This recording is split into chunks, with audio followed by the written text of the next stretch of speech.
एक घने जंगल के किनारे एक छोटा सा गांव था जहां 15 साला अहमद अपनी दादी के साथ रहता था।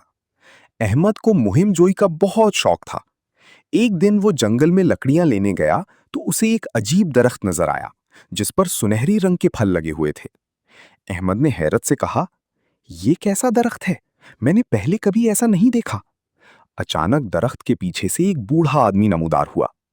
बेटा, ये जादुई फल हैं, हर किसी के लिए नहीं होते।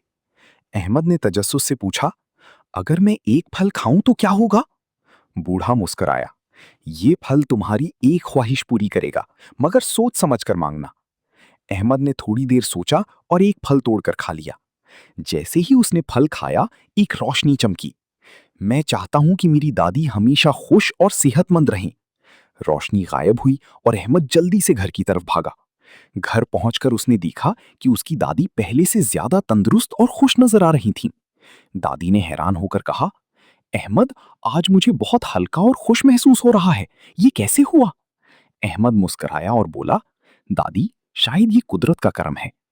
अगले दिन अहमद दोबारा जंगल गया, मगर वो दरख्त गायब था। उसे तब समझ आया कि जादुई चीजें सिर्फ उन लोगों को मिलती हैं जो दिल के सच्चे होते हैं। सबक: सच्ची खुशी दूसरों की भलाई में होती है।